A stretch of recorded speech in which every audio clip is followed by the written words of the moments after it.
वहाबिया का कोई भी अमल लिल्लाह नहीं है। आला हज़रत सरकार ने वाज़ेह कर दिया। आला हज़रत सरकार फरमाते हैं रज़विया शरीफ की जिल्द नंबर 21 सफ़ा नंबर 120 पर आला हज़रत सरकार फरमाते हैं कि रमजान के रोजे फर्ज है। अगर वहाबी देवबंदी नहीं रखते तब तो गुनाह है ही, लेकिन अगर वो रख भी लें तो उस पर कोई सवाब नहीं। नमाज तो 5 वक्ता फर्ज है, वो अगर छोड़ते हैं तब तो लट पड़ेगी ही पड़ेगी, लेकिन अगर वो पढ़ भी लेते हैं तो उन पर कोई सवाब नहीं है।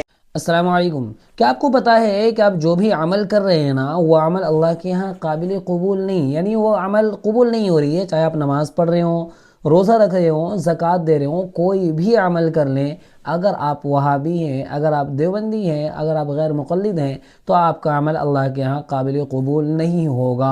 अगर आप नमाज़ नहीं पढ़ रहे हैं तो उसका गुनाह तो होगा ही, लेकिन अगर आप नमाज़ पढ़ भी रहे हैं तो उसका भी गुनाह होगा। अगर आप रोज़ा नहीं रखते तो आपको उसकी सज़ा मिलेगी, लेकिन अगर आप रोज़ा रख भी ले रहे हैं तो उसके बावजूद आपको सज़ा मिलेगी। ये बात मैं अपनी जानिब से नहीं कह रहा हूँ। ये बात देखिए किस तरीक़े से उम्मत में नफ़रत को फैलाने के लिए, उम्मत को तोड़ने के लिए ये चंद चटमुल्ले किस तरीके से कोशा हैं और किस तरीके से अपनी बातों से आवाम में तोड़ पैदा कर रहे हैं। पहले आप ये वीडियो देखें, उसके बाद लाइव प्रूफ में आपको दिखाऊंगा कि किस तरीके से झूठ बोलते हैं, और इनका झूठ जो हवाला देंगे वही हवाला मैं आपके सामने पेश करूंगा, और इनका झूठ आप खुद देखेंगे कि किस तरीके से उम्मत को तोड़ने का और आवाम में नफरत फैलाने का काम करते हैं। आपसे गुजारिश है कि वीडियो मुकम्मल देखें और इस वीडियो को ऐसे लोगों को ज़रूर शेयर करें जो इन लोगों को मानते हैं, जो ऐसे लोगों को फॉलो करते हैं और उनकी बात मानकर मुसलमान से नफरत करते हैं और मुसलमान के दुश्मन बन चुके हैं। पहले आप एक काम करें, पहले ये वीडियो देखें, उसके बाद हम आगे की बातें करते हैं कि किस तरीके से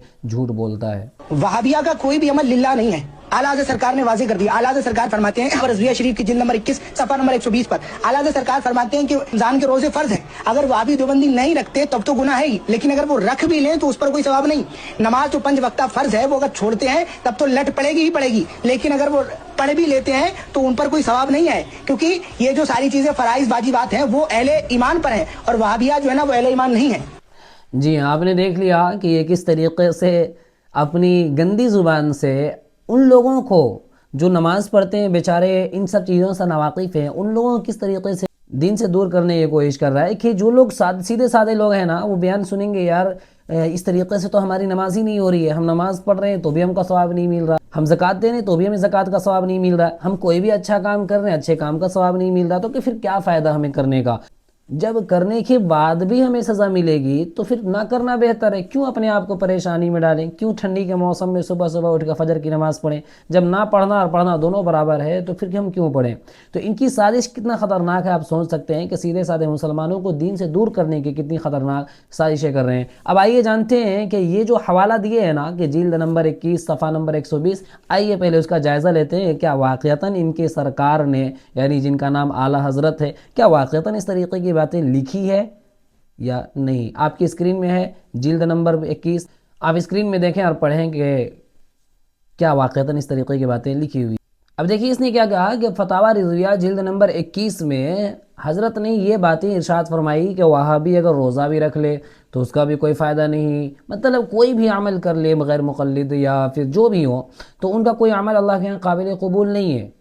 जबकि फतावा रिज़विया का जिल्द नंबर 21 आपके सामने है। किसी ने सवाल किया था कि क्या फरमाते हैं उलमाए दीन इस मसला के बारे में कि एक बुत परस्त काफिर, यानी बुत के पूजा करने वाला काफिर ने अपने बुत के नाम बग़ज़ तक़र्रुब रुपया उठा रखा, उसी मुबल्लिग़ मंजूर से बई नीयत असबाब अक्ल व शुर्ब ख़रीदा कि ख़ास दिन, यानी खाने पीने की चीज़ ख़रीदा कि ख़ास दिन जिसमें नज़र अदा की जाती है दावत खिलाई जाए।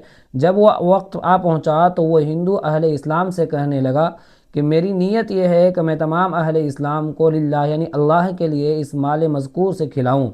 इस मूजिब इस हिंदू ने मुसलमानों को बकरे, चावल वग़ैरह दिए। बाज़ मुसलमानों ने वो माल मंजूर कबूल कर लिया कि आपस में पकाकर दावतें की, बाज़ लोग बाज़ रहे, लिहाजा बाहमी इख्तलाफ वाक़ हुआ है। आप लिल्लाह जवाब से सरफराज फरमाएँ, आया उस काफिर का कौल जो लिल्लाह देता हूँ कहा मोतबर है या नहीं, खाना दुरुस्त होगा या नहीं। दर सूरत सानी जो लोग खा चुके हैं वो लोग किस अम्र के मुर्तकिब हुए, मुफस्सल तहरीर हो। अब जवाब सुनिएगा कि काफिर मुशरिक का कोई अमल लिल्लाह नहीं, अल्लाह ताला को ना जानना कुफ्र है। फिर जब वो उसको नहीं जानता, यानी उसके मामले में जहालत का बर्ताव करता है, तो उसके लिए अमल कैसे कर सकता है।